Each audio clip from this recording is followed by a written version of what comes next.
ఈ వారము వచ్చే వారము ఒకే ప్రాముఖ్యమైనటువంటి అంశాన్ని మనం ధ్యానించబోతున్నాం. సామెతల గ్రంథము 18వ అధ్యాయం 10వ వచనం. యెహోవా నామము బలమైన దుర్గము, నీతిమంతుడు అందులోకి పరుగెత్తి సురక్షితముగా ఉండును. ఒక పదము మన దృష్టిని ఆకర్షిస్తూ ఉంది. ఏంటి ఆ పదం అంటే ఆశ్రయ దుర్గము. ఏంటది? ఆశ్రయ దుర్గము. ఈ పదం మీద మనం అనేకసార్లు పాటలు పాడుతుంటాం. ఏసే నా ఆశ్రయము, ఏసే నా ఆధారమని, యెహోవా నా ఆశ్రయం అని పాడుతుంటాం కదా. ఏసే నా ఆశ్రయం అని పాడుతుంటాం. నాకు ఆశ్రయపురమైన యేసు అని పాడుతుంటాం. కాబట్టి ఆశ్రయ దుర్గము అటువంటి పదము మనం అనేకసార్లు పాట రూపంలో పాడుతుంటాం. కానీ చాలా మందికి ఆశ్రయ దుర్గము అంటే ఏంటో చాలా మందికి అవగాహన లేదు. కాబట్టి ఈ మొదటి వారంలో ఆశ్రయపురము అనగా ఏంటో మనం నేర్చుకోబోతున్నాం. అండ్ వచ్చే వారమున ఆశ్రయపురములు ఒక పేర్లు, వాటినటువంటి అర్థాలని మనం వచ్చే వారము నేర్చుకోబోతున్నాం.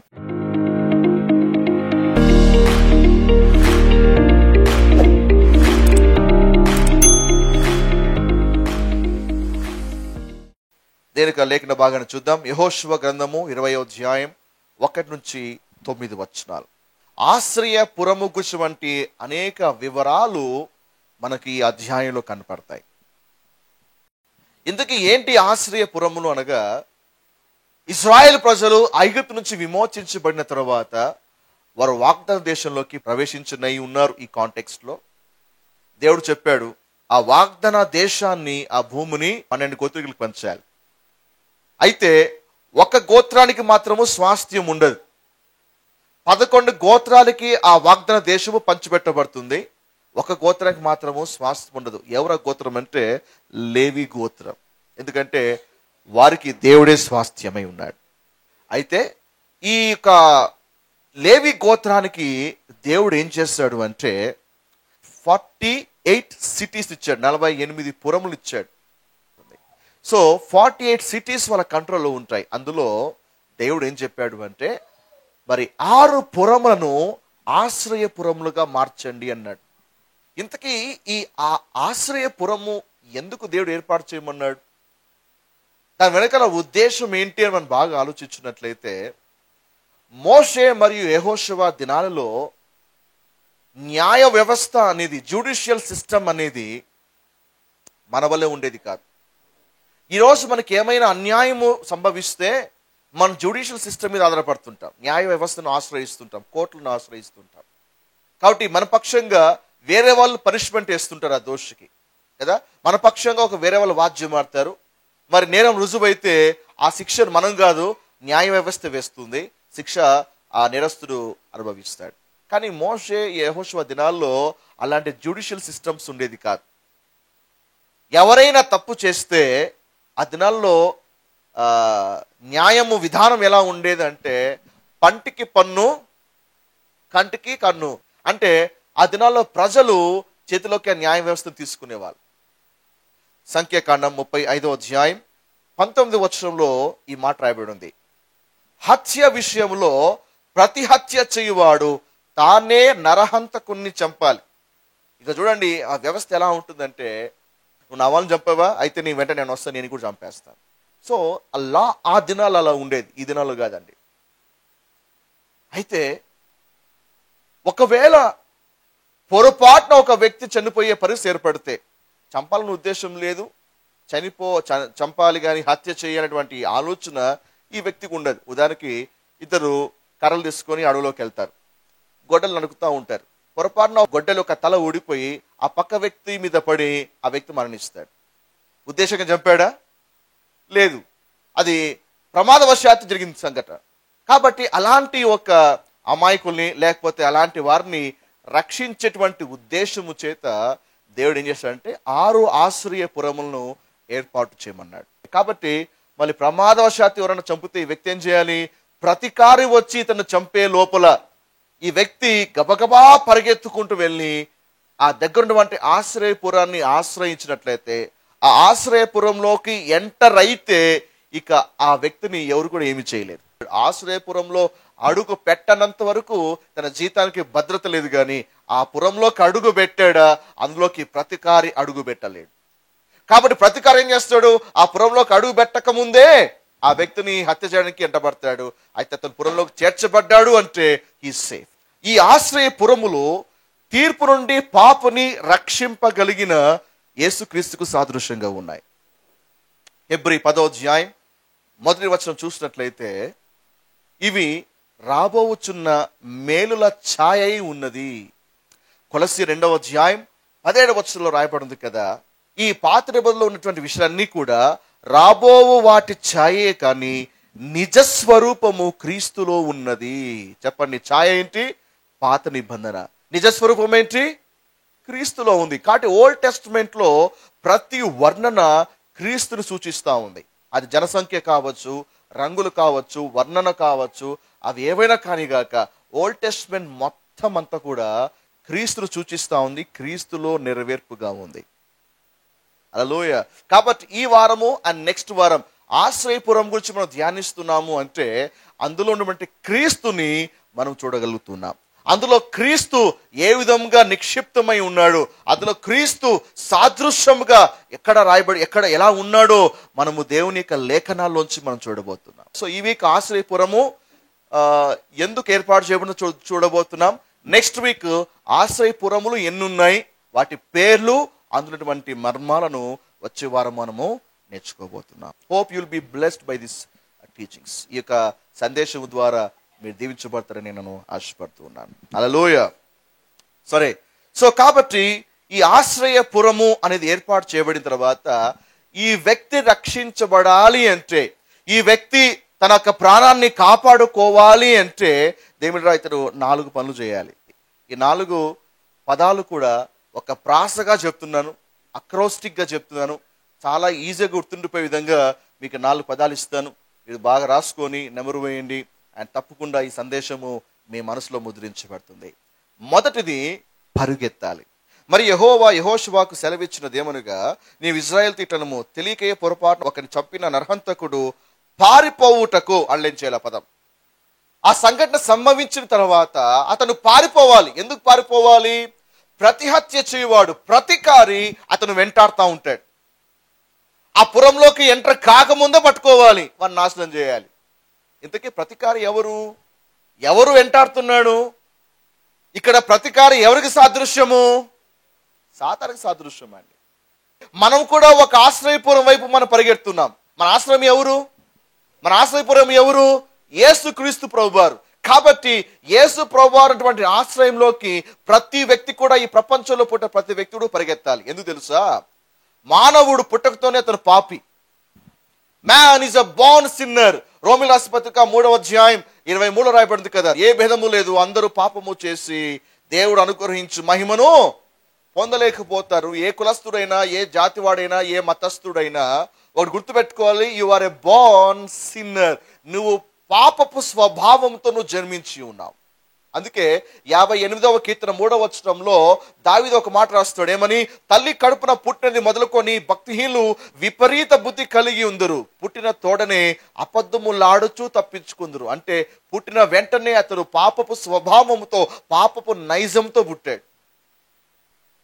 రోమా 5వ అధ్యాయం 12వ వచనం ప్రకారంగా ఇటుండగా ఒక మనిషి ద్వారా పాపము ద్వారా మరణమును లోకంలోకి ఎలా ప్రవేశించునో మనుషులందరూ పాపము చేసినందున మరణము అందరికీ సంప్రాప్తమైంది. సో ఒక వ్యక్తి చేసిన పాపము ద్వారా ఈ లోకంలో అందరికీ మరణం సంభవించింది. అంటే ప్రతి వ్యక్తి, ఈ భూమిలో పుట్టినటువంటి ప్రతి వ్యక్తి మీద మరణ శాసనం అనేది ఉంది. There is a judgement upon every head. ఏ కులస్తుడైనా, మతస్థుడైనా ఈ ప్రపంచంలో ఎక్కడ ఉన్నా కూడా ప్రతి తల మీద కూడా మరణం అటువంటి తీర్పు అనేది ఉంది. సాతాను వెంటాడుతున్నాడు, తరుముతున్నాడు. ఎటు తిరిగి నువ్వు యేసు అటువంటి ఆశ్రయపురంలోకి అడుగు పెట్టక ముందే నిన్ను లేపేయాలి. యేసు అటువంటి ఆశ్రయపురంలోకి నువ్వు సమీపించక ముందే, నువ్వు పాపంలో ఉన్నప్పుడు, వ్యసనంలో ఉన్నప్పుడు, నువ్వు నీ యొక్క బలీతల్లో ఉన్నప్పుడే, నువ్వు చీకట్లో చిందులాడుతున్నప్పుడే ఆశ్రయపురం అనేది ఒకటి ఉందని అక్కడికి పరిగెత్తేటువంటి ప్రయత్నములోనే చేరుకోక ముందే నిన్ను పట్టుకోవడానికి వాడు వెంటాడుతూ ఉన్నాడు. ఆ ప్రతికారి నీకంటే వేగముగా పరిగెత్తున్నాడు. నీవు కూడా పరిగెత్తకపోతే నీ పాపంలో నువ్వు పతనమయ్యేటువంటి అవకాశం ఉంది. దేని బిడ్డ, పరిగెత్తాలి. ఏ విషయంలో పారిపోవాలి పాస్టర్ గారు? మొదటి 6:18 ప్రకారంగా జారత్వమునకు దూరముగా పారిపోవుడి. జారత్వం ఉంది, జరుగుతా ఉంది. నువ్వు దాని నుంచి పారిపోకపోతే ప్రతికార చేతిలో చిక్కుకునే ప్రమాదం ఉంది. 2 తిమోతి 2:22 చూసినట్లయితే నీవు నీ యవ్వనేచ్ఛ నుండి నీవు పారిపోవాలి. There something that is pulling you back. నువ్వు దేంట్లో చిక్కుబడి ఉన్నావు, ఇరుకుబడి ఉన్నావు, నీ మీద మరణశిక్ష ఉంది. కాబట్టి ఎక్కడ తీర్పు అయితే నిలబడుతుందో అక్కడ ప్రతికారి వాడికి అధికారం ఉంటుంది దాడు చేయడానికి. కాబట్టి ఈరోజు నువ్వేం చేయాలి? నువ్వు ఉన్నటువంటి ప్లేస్లోంచి ఇమ్మీడియట్గా నువ్వు పారిపోవడము నేర్చుకోగలగాలి. పారిపోవాలి. You must leave that place. కంఫర్టబుల్గా నువ్వు దాంట్లోనే ఉంటే ప్రతికారి వచ్చి నేను నాశనము చేసేటువంటి అవకాశం ఉంది. నా ప్రియ యవనస్తుడా, దేవుడు నీతో మాట్లాడుతున్నాడు. ఈరోజు నీ ఉన్న ప్లేస్ వదిలిపెట్టి పారిపోకపోతే నువ్వు చిక్కుకునే ప్రమాదం ఉంది. Run fast. ఒకసారి జక్కయ్యతో మాట్లాడుతూ, జక్కయ్య చెట్టు ఎక్కాడు. ప్రభు అన్నాడు కదా, జక్కయ్య త్వరగా మెల్లి దిగచ్చు కదా. ఎందుకంటే ఆలస్యము జాగు చేస్తే కోల్పోయే అవకాశం ఉంది. చాలా మందికి పాస్టర్ గారు వస్తాను, పాస్టర్ గారు రేపు చర్చికి వచ్చేస్తానండి, రేపు నమ్ముకున్నాను యేసు ప్రభు వారిని, నిదానికి ఇదిగో వచ్చేస్తానండి, ఫస్ట్ నా భార్యను పంపించేస్తా, ఆ తర్వాత వెంటనే నేనే వచ్చేస్తాను పాస్టర్. ఫస్ట్ నా భర్తను పంపిస్తాను, ఆ తర్వాత వెంటనే నేను వచ్చేస్తాను పాస్టర్. ఫస్ట్ మా పేరెంట్స్ వస్తారు, వెనకాల నేను వచ్చేస్తాను. నువ్వు జాగు చేసే లోపల అవకాశం రాకపోవచ్చు. దేని బిడ్డారా, యాకోబు 4:14 ప్రకారంగా రేపు ఏమి సంభవించునో నీకు తెలియదు. రేపు ఏమి సంభవిస్తుందో తెలియదు. బహుశా రేపు మారతాలే, ఎల్లుండి మారతాలే అనుకుంటామేమో. రేపు ఏమి సంభవిస్తుందో తెలియదు. నిదానంగా మారుమనసు పొందుతాలే, నిదానంగా నా జీవితాన్ని సరిదిద్దుకుంటాలే అని నువ్వు ఆలస్యము చేస్తున్నావేమో. కానీ నీ ప్రతికారం నీ అంత ఆలస్యము చేయట్లేదు. There is no security for you. ఆశ్రయపురము తప్ప నీకు వేరే ఆశ్రయము లేదు నువ్వు దాక్కోవడానికి, తప్పించుకోవడానికి. అందుకే 2 కొరింథీ 6:2 ప్రభు మాట్లాడుతున్నాడు కదా, ఇదిగో ఇప్పుడే మిక్కిలి అనుకూలమైన సమయము, ఇదిగో ఇదే రక్షణ దినం. కాబట్టి ఒకవేళ నువ్వు ఏ కారణంతోనా కూడా ఇంకా నువ్వు పారిపోకుండా అక్కడే ఉన్నావు అంటే దేవుడి కృప ఉంది కాబట్టి ఇంకా ప్రతికారే నీ అంచుల వరకు రాలేదు. దేని బిడ్డారా, ఈరోజు దేవుడు అందరినీ ఆహ్వానిస్తున్నాడు, మనము పరిగెత్తాలి. హల్లెలూయా. చెప్పండి, రక్షణ దినం ఏంటి? రేపా, ఎల్లుండా? కొంతమంది ఇదే ప్రాస్ గారు నేను బాగా ఇవన్నీ కూడా 3 నెలలు ముగిచేసుకుని తర్వాత ప్రభులోకి వస్తాలేండి. ప్రాస్ గారు కొంచెం నాకు టైం కావాలా, ఇవన్నీ అడ్జస్ట్ చేసుకొని నిదానంగా ప్రభులోకి వస్తాలే అంటే వాళ్ళు ఏంటి, వాళ్ళు సర్దుకొని సెట్ అయినా నిదానంగా రావడానికి ట్రై చేస్తున్నారు. కానీ గుర్తుపెట్టుకో, ఇదే అనుకూలమైన సమయం. బహుశా రేపు కాకపోవచ్చేమో. బహుశా ఒక సువార్తికుడు ఇలాగ సువార్త చెప్తున్నాడు, రక్షించబడండి, మారుమనసు పొందండి, ఇదే అనుకూలమైన సమయం అని ఇలాగా ప్రసంగం చేస్తుంటే ఆయన బోధ విన్న అనేక మంది ఆయన మాట విన్నారు. ఆ మీటింగ్లో అందరికీ స్లిప్స్ పాస్ చేశారు. మీరు యేసు ప్రభు వారిని ఎప్పుడు నమ్ముకుంటారు అనే క్వశ్చన్ ఆ స్లిప్లో రాయబడి ఉంది. అందరూ జవాబిచ్చారు. జవాబిచ్చినాక ఫోల్డ్ చేసి ఒక బాక్స్లోకి వేశారు. తర్వాత టీ బ్రేక్, లంచ్ బ్రేక్ వచ్చింది, కొంచెం విరామం వచ్చింది. సరే అని అక్కడ ఉన్నటువంటి స్టూడెంట్స్ అంతా కూడా వెళ్ళి ఆ పక్కన ఈత కొలను ఉంటే ఈత కొలంలో ఈదులాడుతూ ఉన్నారు. అందులో ఒక వ్యక్తి మరి ఆ కొలలో చిక్కుకొని మునిగి మరణించాడు. ఈ వార్త అందరినీ కదిలించేసింది. అందరూ కూడా బాధపడ్డారు. యవ్వన కుర్రోడు అలాగా మరణించేపటికి అందరూ బాధపడ్డారు. ఆ టీచర్ కూడా బాధపడ్డాడు. అయితే ఒక ఆలోచన వచ్చింది, మరి అందరికీ స్లిప్స్ పాస్ చేశాం కదా, మళ్ళీ ఆ వ్యక్తి కూడా మరణించాడు. అయితే మరణించక ముందు అతని తీర్మానం ఏమై ఉన్నదో అని ఆ బాక్స్ని ఓపెన్ చేసి ఆ స్లిప్ను చదివితే ఆ స్లిప్లో ఏం రాయబడిందో తెలుసా? నేను వచ్చే వారమున నేను యేసు వద్దకు వచ్చి యేసుని అంగీకరించి బాప్తిజం తీసుకుంటాను అని రాయబడి ఉంది. వచ్చే వారం. కానీ ఏమైంది? ఆ లోపల ప్రతీకారి వెంటనే దాడి చేశాడు, జీవితాన్ని కోల్పోయాడు. కాబట్టి జాగు చిక్కకుండా వెంటనే యేసు వద్దకు రావడం అనేది నేర్చుకోగలగాలి. ఈ ఆశ్రయపురము నీకోసం వెయిట్ చేస్తూ ఉంది. పారిపోగలిగితే ఆశ్రయపురము నిన్ను కాపాడడానికి సిద్ధంగా ఉంది. ఈ ఆశ్రయపురము ఎలాంటి పాపి అయినా చేర్చుకోగలుగుతుంది. ఈ ఆశ్రయపురము ఎలాంటి దోషమైనా చేర్చుకోగలుగుతుంది. ఈ ఆశ్రయపురము ఎలాంటి దౌర్భాగ్యుడైనా, ఎలాంటి పాపి అయినా, ఎలాంటి బలహీనుడైనా ఈ యేసుని ఆశ్రయపురము ఎవరిని త్రోసివేయదు కదా, ప్రతి ఒక్కరిని కూడా ఆహ్వానిస్తూ ఉంది. హల్లెలూయా. చెప్పండి, మొదటిది ఏది? నీ దగ్గర ఉన్నటువంటి ఆశ్రయపురానికి పరిగెత్తాలి. నంబర్ 2, పశ్చాత్తాపడాలి. యెహోషువ 20వ అధ్యాయం 4వ వచనంలో ఈ మాట చూడాలి. ఒకడు ఆ పురములో ఒక దానికి పారిపోయి ఆ పురద్వారము వద్ద నిలిచి ఆ పురము యొక్క పెద్దలు విన్నట్లు తన సంగతి చెప్పిన తరువాత, ఆ మాట గమనించాలి, తన సంగతి చెప్పిన తర్వాత అంటే ఆశ్రయపురానికి వెళ్ళడం మాత్రమే కాదు, ఆ నేరస్తుడు ఏం చేయాలి? తను ఏమి తప్పు చేశాడో అది ఆ పెద్దల దగ్గర ఒప్పుకోవాలి, కన్ఫెస్ చేయాలి. ఇలా జరిగింది, ఇలాగ నేను చేయాల్సి వచ్చింది, ఇలాగ ప్రమాదవశాత్తు ఇలాగ తప్పు జరిగిపోయింది అని తన స్థితిని ఉన్నది ఉన్నట్టుగా ఆ పెద్దల దగ్గర ఒప్పుకోవాలి. So number 2, పశ్చాత్తపడాలి. సో యేసు వద్దకు రావడం మాత్రమే కాదు, రెండవది ఎక్కడ నువ్వు దారి తొలిగావో, ఎక్కడ నీవు విఫలమయ్యావో అవన్నీ కూడా యేసు దగ్గర నువ్వు ఒప్పుకోవడము మొదలు పెట్టాలి. మొదటి యోహాను 1వ అధ్యాయం 9లో రాయబడింది కదా, ఏమని? మన పాపములను మనము ఒప్పుకొని ఎడల ఆయన నమ్మదగిన వాడు, నీతిమంతుడు గనుక మన పాపములను క్షమించి సమస్త దుర్నీతి నుండి మనల్ని పవిత్రులుగా చేస్తున్నాడు. కాబట్టి మొదటి పారిపోయిన తర్వాత నెంబర్ 2, నువ్వు పశ్చాత్తపడాలి.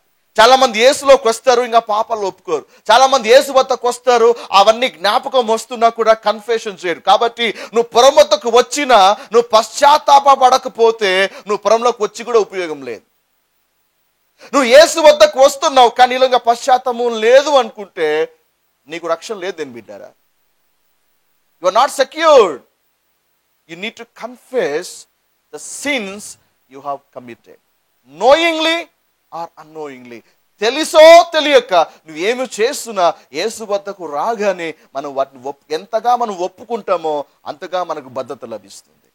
తిరిగి వెంటికి వచ్చిన తర్వాత తండ్రితో, తండ్రి, పరలోకమునకు నీకు నేను విరోధముగా పాపమును చేసి ఉన్నాను. హీ కన్ఫెస్డ్, అతను ఒప్పుకున్నాడు. జక్క ఇంటికి వెళ్ళినప్పుడు యేసుతో జక్కే పలికిన మాట ఏమని? నేను ఎవరి వద్ద నేను అన్యాయముగా తీసుకున్నానో నేను వారికి 4 నేను చెల్లిస్తాను. పశ్చాత్తపడ్డాడు, పలికాడు, ఒప్పుకున్నాడు, కన్ఫెస్ చేశారు. కాబట్టి వీళ్ళు అంగీకరించబడుతున్నారు. దేవుడ, అతిక్రమము దాచిపెట్టువాడు వర్ధిల్లడండి. వాటిని ఒప్పుకొని విడిచిపెట్టాలి. కొందరు ఒప్పుకుంటారు, విడిచిపెట్టరు. కొందరు God I'm sorry, God I'm sorry, God I'm sorry, please wash me with your blood అంటారు. It is true. కానీ నువ్వు ఒప్పుకుంటున్నావు కానీ విడిచిపెట్టి ఆలోచన లేకపోతే నీ ఒప్పుకోలో యథార్థత లేదు. దీని బిడ్డారా, every time you make sin, every time you commit the mistake, when you say God please forgive me అంటే దేవుడు నీ పదాన్ని కాదు, నీ పదం వెనకల ఉద్దేశాన్ని దేవుడు చూస్తాడు. విడిచిపెట్టే ఆలోచన ఉందా, లేకపోతే సారీ చెప్పి మళ్ళీ అదే కంటిన్యూ చేస్తూ ఉన్నాడా? దేవునికి క్షమాపణ అందరికీ అందుబాటులో ఉంది, కానీ దేవుడు చూసేది కేవలం మరి మాటలే కాదు, మాటల వెనకల ఉన్న పశ్చాత్తాపము, ఆ పశ్చాత్తాపం వెనకల ఉన్నటువంటి మారు మనస్సు ఉందా లేదా దేవుడు చూసేవాడుగా ఉన్నాడు. కాబట్టి ఏ రెలంలో ఫెయిల్ అయ్యారు, ఎప్పుడు ఫెయిల్ అయ్యారు, ఎలా ఫెయిల్ అయ్యారో యేసు వద్ద కూర్చొని డీటెయిల్గా మీరు ఎంతగా తెరవబడతారో ఆశ్రయపురము అంతగా నీకు ఆశ్రయం ఇచ్చి నీ ప్రతీకారం నుంచి నేను రక్షించేదిగా ఉంది అని బిడ్డారా. హల్లెలూయా. కాబట్టి మొదటిది పారిపోవాలి, రెండవది పశ్చాత్తపడాలి, మూడవది పురములోనే ఉండాలి. యెహోషువ 20వ అధ్యాయము 6వ వచనంలో ఈ 2 పదాలు మీరు గమనించాలి. అతడు తీర్పు నొందుటకై సమాజం ఎదుట నిలుచు వరకు, తరువాత దినంలో ఉన్న యాజకుడు మరణమునందు వరకు ఆ పురములోనే నివసింపాలి. ఎక్కడ నివసింపాలి?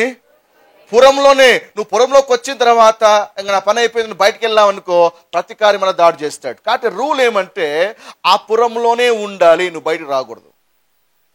ఒకవేళ బయటికి వచ్చావంటే నీ జీవితానికి నువ్వే బాధ్యుడవు. కాబట్టి నువ్వు పురంలోనే ఉండడము చాలా ప్రాముఖ్యమైంది. సంఖ్యాకాండం 35వ అధ్యాయం 27వ వచనంలో ఆ మాట రాయబడి ఉంది. నరహత్య విషయంలో ప్రతి హత్య చేయువాడు ఆశ్రయపురం యొక్క సరిహద్దుల వెలుపల వాని కనుగొని నెడల, ఎక్కడ? సరిహద్దు వెలుపల కనుగొని నెడల ఆ ప్రతి హంతకుడు ఆ నరహంతకుని చంపినను వాని మీద ప్రాణము తీసిన దోషం ఉండదు. కాబట్టి వాడు బయటకు వచ్చాడు అంటే వాడు చస్తే చంపిన వాని మీద దోషం ఉండదు. ఆశ్రయపురములోనే ఉండాలి. ఆశ్రయపురంలో ఉంటేనే సేఫ్, లేకపోతే ప్రమాదం ఉంది. ఐగుప్తు నుంచి ఇశ్రాయేల్ ప్రజలందరూ కూడా విమోచించబడాలి. దేవుడు ప్రతి ఒక్క ఇశ్రాయేలుకు చెప్పేటువంటి మాట ఏమంటే, ఒక గొర్రె పిల్లను వధించి దాని రక్తము ద్వారబంధం మీద పూయాలి. ఆ రాత్రి మరణదూత ఐగుప్తులోకి ప్రవేశిస్తుంది. అయితే ఎవరి ద్వారముల మీదైతే రక్తము కనపడుతుందో, ఎవరైతే ఇంట్లో ఉంటారో మరణదూత ఆ ఇల్లు దాటి వెళ్తుంది. ఒకవేళ ఇంట్లో ఉన్నవాడు బయట నిలబడితే అయిపోయింది. కాబట్టి లోపల ఉంటేనే క్షేమం. యెహోషువ రాహాబుతో చెప్పిన మాట, ఇదిగో నేను యెరికో మేము స్వాధీనపరచుకోబోతున్నాం, అయితే నీవు మా వేగులు మా రక్షించవు కాబట్టి ఇదిగో మీ ఇంటి వాళ్ళందరినీ కూడా రక్షించినటువంటి తలంపు నీకుంది కాబట్టి పలానా ఇంట్లోకి నువ్వు వెళ్ళి నీ ఇంటి మీద ఎర్రని దారము నువ్వు కట్టి ఆ ఇంట్లోకి అందరిని చేర్చు, ఎంతమంది ఉంటే అంతమంది చేర్చుకో. బట్ ఇంటి బయట ఉన్నాడు అంటే వాళ్ళు ఎవరైనా నాశనం అయితే నేను జవాబుదారి కాదు. అందుకే రాహాబు ఏం చేస్తుంది, తన ఇంటి వాళ్ళందరినీ కూడా, బయట ఉన్న వాళ్ళందరినీ కూడా ఆ ఇంట్లోకి చేర్చగలిగింది కాబట్టే రాహాబు ఆమె ఇంటి వారు రక్షించబడ్డారు. ఈ రోజున దేవుడు ఒక పాఠం నేర్పిస్తున్నాడు. ఏంటంటే, నువ్వు పారిపోవడమే కాదు, పశ్చాత్తాపడడం మాత్రమే కాదు, నీవు యేసులోకి వచ్చిన తరువాత యేసులో ఉంటేనే నీ క్షేమం. యేసులోకి వచ్చి మన లోకంలో జారిపోతే నీ జీవితానికి నువ్వే ఉత్తరవాదివి. యేసులోకి వచ్చిన తర్వాత యేసులో నిలిచి ఉండడము చాలా ప్రాముఖ్యమైంది. నీ ఉన్న చోట నువ్వు కోల్పోయావు అంటే దానికి నువ్వే బాధ్యుడవు. నయోమి తన కుటుంబం మనకి ఎగ్జాంపుల్. నయోమి దేవుడి వంటి ఒక చోటను వదిలిపెట్టి నయోమి కుటుంబం అంతా కూడా మోయాబు ప్రాంతానికి వెళ్ళింది. మోయాబు గురించి దేవుడు చెప్పాడు కదా, మోయాబు నేను కాలు కడుగురు పల్లెము అని చెప్పాడు. అలాంటి ఒక దేశాన్ని ఎన్నుకున్నారు నయోమి ఫ్యామిలీ. వెళ్ళి సమస్తం కూడా పాడు చేసుకొని ఐశ్వర్యవంతులుగా వెళ్ళి రిక్తులుగా పేదవాళ్ళుగా తిరిగి స్వదేశానికి చేరుకున్నారు. వాళ్ళు ఉన్న చోటుని వాళ్ళు కోల్పోయారు. కాబట్టి దేవుడి ఇక్కడ పాఠం నేర్చుకోగలగాలి. When you move out of your place, క్రైస్ట్లో నీకున్న ప్లేస్ ని వదిలిపెట్టి నువ్వు దిగజారావనుకోండి, దేవుడిని రక్షించాడు. ఆశ్రయపురంలో దేవుడు నీకు ఆశ్రయాన్ని కల్పించాడు. యేసులో నీకు ఒక భద్రత ఇచ్చాడు. యేసులో నీకు ఒక క్షేమాన్ని ఇచ్చాడు. అలాంటి యేసులో నువ్వు ఉండకోకుండా ఆ తర్వాత నువ్వు మెల్లిగా దిగజారి నువ్వు మెల్లిగా పురము బయట నువ్వు కాలు పెడితే, మెల్లిగా లోకం వైపు నువ్వు దిగజాడడం ప్రారంభిస్తే ఆ ప్రతికారి నువ్వు పురంలోకి వెళ్ళిన తర్వాత నేను వదిలేడు, ఎప్పుడెప్పుడు నువ్వు బయటకు వస్తావా అని వేచి ఉంటాడు. Even the accuser is waiting to attack. Your enemy is waiting to attack. ఎందుకంటే ఎప్పుడెప్పుడు నువ్వు బయటకు వస్తావా దాడి చేద్దామని వాడు వేచి ఉన్నాడు. దేని బిడ్డారా, యేసు ప్రభువు మంచి సమయం గురించి ఒక కథ చెప్పాడు. ఆ మంచి సమయ కథలో ఒక వ్యక్తి యెరూషలేము నుండి యెరికోకి దిగి వెలుచు దొంగల చేతికి చిక్కెను అని రాయబడింది. ఎప్పుడు చిక్కాడు దొంగల చేతికి? యెరూషలేము ఉన్నంత వరకు క్షేమంగానే ఉన్నాడు. కానీ యెరూషలేము వదిలిపెట్టి యెరికోకి ఎప్పుడైతే దిగజారాడో, యెరూషలేము కొండ మీద ఉంటుంది, యెరికో కొండ కింద ఉంటుంది. అంటే పైన ఉన్నంత వరకు క్షేమంగా ఉన్నాడు. కానీ ఎప్పుడైతే దాన్ని వదిలిపెట్టి మెల్లిగా యెరికో వైపు ప్రయాణం చేస్తున్నాడో అప్పుడు దొంగల చేతికి చిక్కాడు. అంటే దొంగలు వెయిట్ చేస్తారు అక్కడ కింద. కాబట్టి క్రీస్తులోకి వచ్చిన తర్వాత నీవు యేసుని ఆశ్రయము చేసుకున్న తర్వాత నువ్వు పురంలో ఉన్నంత వరకే క్షేమం. నువ్వు కంచె దాటి బయటికి వెళ్ళావు అంటే ప్రమాదం. ప్రసంగి 10వ అధ్యాయం 8లో రాయబడింది కదా, కంచె కొట్టు వానిని పాము కరుస్తుందట. అంటే దేవుని చుట్టూ ఒక కంచె వేస్తాడు. ఆ కంచె కాదని ముందుకు వెళ్తే పాము అంటే ఎవరు? మన శత్రువే. పాము కాటు వేస్తుంది. బైబిల్లో ఆశ్రయపురంలోంచి బయటకు వచ్చి ఇద్దరు తమ విలువైనటువంటి ప్రాణాన్ని పోగొట్టుకున్నారు పరిశుద్ధమైన గ్రంథంలో. 2వ సమూయేలు 2వ అధ్యాయము 18 నుంచి 24వ వచనం వరకు ఆ లేఖన భాగాన్ని చదివితే అక్కడ నేను చెప్పబోయేటువంటి విషయాలన్నీ కూడా అక్కడ రాయబడి ఉంటాయి. సౌలు యొక్క సైన్యాధ్యక్షుల్లో అతి ప్రముఖుడు అబ్నేర్. ఒక రోజున ఆషాహేలు ఈ యొక్క అబ్నేర్ను తరుముతా ఉంటాడు. అబ్నేర్ అంటారు, నా ఎందుకు వెంటబడతా, నా మాట విను అన్నా కూడా మరి ఆషాహేలు వినిపించుకోడు. ఆషాహేలు అబ్నేర్ తరుముతూనే ఉంటాడు. అయితే అబ్నేర్ చేతిలో ఒక ఈట ఉంటుంది. ఇక వెనకాల ఆషాహేలు తరుముతా ఉంటే తప్పించుకునేటువంటి ప్రయత్నంలో ఏం చేస్తాడంటే ఈ యొక్క అబ్నేరు ఒక ఈట చేత అతడు పొడవబడి ఆషాహేలు అక్కడే మరణిస్తాడు. ఆ తర్వాత నెక్స్ట్ చాప్టర్ మీరు చదవండి. ఈ యొక్క అబ్నేర్ ఎక్కడ కనపడతాడు అంటే అబ్నేరు హెబ్రోన్లో కనపడతాడు. ఈ 6 ఆశ్రయపురంలో ఒక ఆశ్రయపురం ఎక్కడ ఉంటుందంటే హెబ్రోన్లో ఉంటుంది. అయితే ఒక రోజున ఏం చేస్తాడంటే ఆషాహేలు ఒక సహోదరుడు యోవాబు వేచి ఉంటాడు. ఎవరి కొరకు? అబ్నేర్ కొరకు. ఇప్పుడు అబ్నేర్ ఎక్కడున్నాడు? హెబ్రోను అనే ఆశ్రయపురంలో ఉన్నాడు. ఆశ్రయపురంలోకి ప్రతీకారం అడుగు పెట్టకూడదు. కాబట్టి ఈ యొక్క యోవాబు వేచి ఉన్నాడు. మరి ఒక సంఘటన జరుగుతుంది. ఇతను ఏం చేస్తాడంటే అబ్నేరు ఆశ్రయపురంలోంచి అడుగు బయట పెట్టిన వెంటనే యోవాబు అతన్ని హతమారుస్తాడు. వెంటనే దావీదుకి ఆ వర్తమానం వస్తుంది. ఆ వర్తమానం వచ్చినప్పుడు 2 సమూయేలు 3వ అధ్యాయము 32 నుంచి 34 వచ్చిన వరకు చదివితే దావీదు చాలా బాధతప్త హృదయంతో రాస్తాడు. ఏంటంటే, అబ్నేరు, నీచుడు ఒక్కడు చచ్చినట్టుగా చచ్చావు కదా నీవు. ఆశ్రయపురంలో ఉండకోకుండా నీ కాళ్ళు కట్టేసినా బాగుంటుండే, నీ చేతులు కట్టేసినా బాగుంటుండే, అక్కడ క్షేమంగా ఉంటాంటివి కదా. ఎందుకు నీవు బయటకు వచ్చావు? బయటకు వచ్చి ఒక నీచుడు చచ్చినట్లుగా చచ్చావు కదా. ఆశ్రయపురంలో ఉండకోకుండా ఎందుకు నువ్వు బయటకు వచ్చావని దావీదు బాధతప్త హృదయంతో ఒక పాట పాడతాడు. సో ఆశ్రయపురం కాదని బయటకు వస్తే ఏమవుతుంది? హి లాస్ట్. 2వ ఎగ్జాంపుల్, మొదటి రాజుల గ్రంథము 2వ అధ్యాయము 36 నుంచి 46 వచనం వరకు చదవండి. అక్కడ మనకు ఒక వ్యక్తి కనపడతాడు. అతని పేరు షిమి. ఆ వ్యక్తి కూడా ఆశ్రయపురము కాదని బయటకు వచ్చి తన ప్రాణాన్ని కోల్పోతాడు. ఈరోజు దేవుడు మనకు చెప్పేటువంటి ఒక మాట ఏంటో తెలుసా? ప్రభులో కూర్చున్నటువంటి నీవు, యేసుని ఆశ్రయముగా చేసుకున్నటువంటి నీవు, యేసుని కాదని నువ్వు ముందుకు వెళ్తే, చెప్పండి, యేసు కాకోకుండా మనం రక్షించేది ఏదైనా ఉందా? యేసు కాకోకుండా వేరే ఆశ్రయం ఏదైనా ఉందా? యేసును కాదని నువ్వు బయటకు వెళ్తే నిన్ను కాపాడేదంటే ఈ ప్రపంచంలో ఏదైనా ఉందా? లేదు. అందుకే మనము పురంలోనే ఉండాలి. చెప్పండి, పురంలోనే ఉండాలి. మొదటిది ఏంటిది? పారిపోవాలి. నెంబర్ 2 ఏంటిది? పశ్చాత్తపడాలి. 3వది నువ్వు పురములోనే ఉండాలి. నెంబర్ 4 పరమపదించాలి. పరమపదించడం అంటే ఏంటి? పోవాలి. ఎవరు పోవాలి పాస్టర్ గారు? యెహోషువ 20వ అధ్యాయం 6వ వచనం. అతడు తీర్పు నందుటకై సమాజం ఎదుట నిలిచి వరకును, తర్వాత ఆ దినంలో ఉన్న యాజకుడు మరణము నొందు వరకు ఆ పురంలోనే నివసించాలి. అంటే ఈ ఒక్క వ్యక్తి యొక్క భద్రత, క్షేమము ఎవరి మీద ఆధారపడి ఉంది? ఆ దినంలో యాజకుడు ఉన్నాడు కదా, ఆ యాజకుడు మరణించేంత వరకు ఈ వ్యక్తి యొక్క లైఫ్ సెక్యూర్డ్. కాబట్టి ప్రతికారం ఏం చేస్తాడు? ఎప్పుడెప్పుడు యాజకుడు పోతాడా, ఎప్పుడెప్పుడు ఇల్లు లేపేద్దామా, ఎప్పుడెప్పుడు యాజకుడు పోతాడా, ఎప్పుడెప్పుడు ఇల్లు లేపేద్దామా. కాబట్టి వీడు బయటకు వచ్చినా లేపేయచ్చు, లేదా యాజకుడు మరణించడుకోండి, ఇంకా లేపి బారేచ్చు. రూల్ ఏమంటే, యాజకుడు బతికి ఉన్నంత వరకు ఆయన మీద ఎవరు కూడా ఆయన మీద చెయ్యి వేయకూడదు. దేవునికి స్తోత్రం. మన ప్రధాన యాజకుడు ఎవరు చెప్పండి? యేసయ్య. ఆయన మరణిస్తాడా? ఆయన మరణం ఉందా? లేదు. ఆయన మరణించడు. ఆయన బ్రతికి ఉండగా ఎవరు కూడా మనం ముట్టలేరు. మనకు ఒక ప్రధాన యాజకుడు ఉన్నాడు. పాత నిబంధనలో లేవీయులు చావునకు లోనైన వారు అని హెబ్రీ 7వ రాయబడి ఉంది. అదే అధ్యాయంలో మెల్కీసెదెకు క్రమము చొప్పున నిరంతరము యాజకుడే ఉన్నాడు. ఎవరు? మన యేసు ప్రభువారు.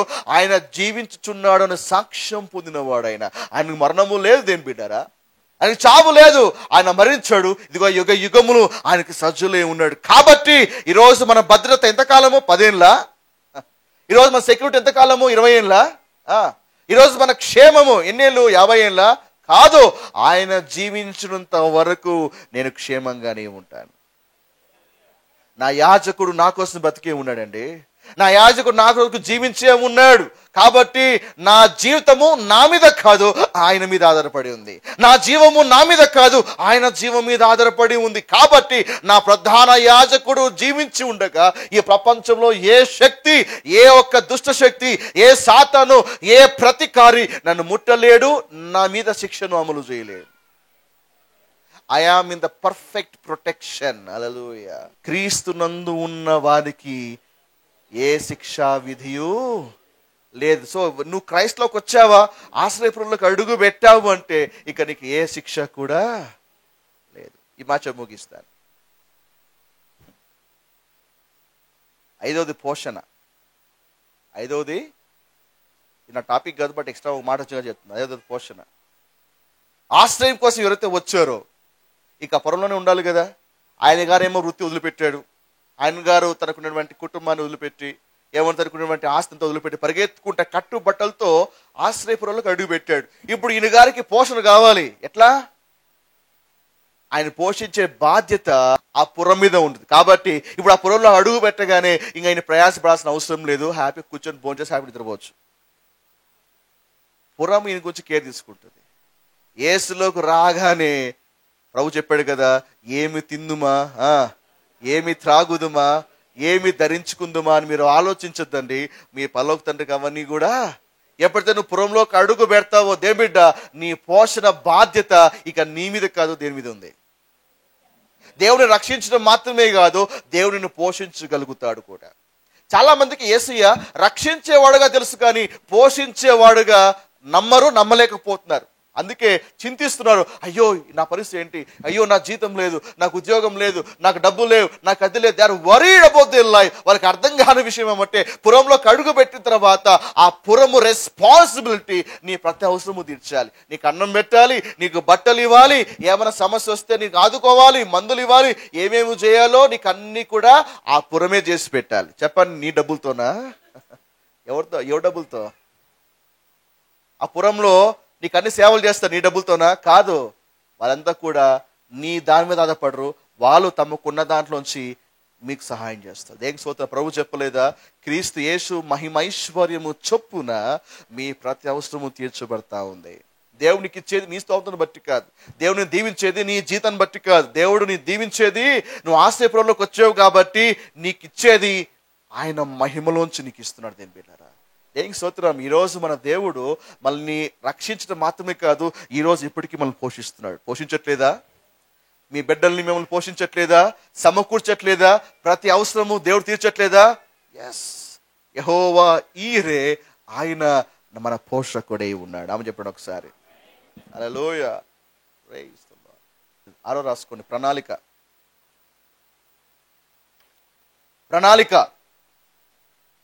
ఏమండి, ఈ పురములు స్థాపించాలి అనేది మనుష్య ప్రణాళికనా లేక దేవుని ప్రణాళికనా? మనుష్య ప్రణాళిక, దేవుని ప్రణాళికనా?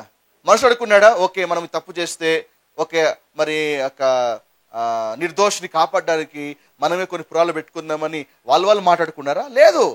దేవుడే మాట్లాడుతున్నాడు 6 పురాలు స్థాపించాలి అని.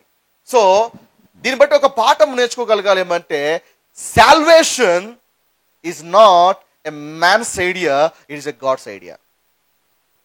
మానవుడు రక్షించబడాలి, మానవుడు తప్పించబడాలి, మానవుడు విమోచించబడాలి, నిర్దోషి క్షమించబడాలి, వారికి ఒక కొత్త జీవితం ఇవ్వాలి అనేది మానవుని ఆలోచన కాదు, అది దేవుని ఆలోచన, దేవుని ప్రణాళిక. దేని బిడ్డారు, అది వీళ్ళు వాగ్దాన దేశంలోకి వెళ్ళక ముందే దేవుని హృదయంలో పుట్టింది ఒక ఆశ్రయపురం ఉండాలి అని. ఈ జగత్తుకి పునాది వేయబడక ముందే దేవుడు ఆల్రెడీగా తన కుమారుని బలియాగము చేశాడు. జగత్తుకు పునాది వేయబడక ముందే వధించబడిన దేవుని గొర్రెపిల్ల. కాబట్టి మరి రిడెంప్షన్ ఎప్పుడు మొదలైంది? ఈ భూమికి పునాది వేయబడక ముందే యేసు మన కొరకు మరణించాడు ఆయన. Hallelujah. That's a perfect plan of God. అది దేవుని ప్రణాళిక. అది. ఆమేన్. Praise the Lord. కాబట్టి మొదట 4 విషయాలు చెప్పాను, తర్వాత ఎక్స్ట్రా మీ 2 పాయింట్స్ చెప్పాను. ఇవి ఆశ్రయపురము చేసేటువంటి ఒక మేలు.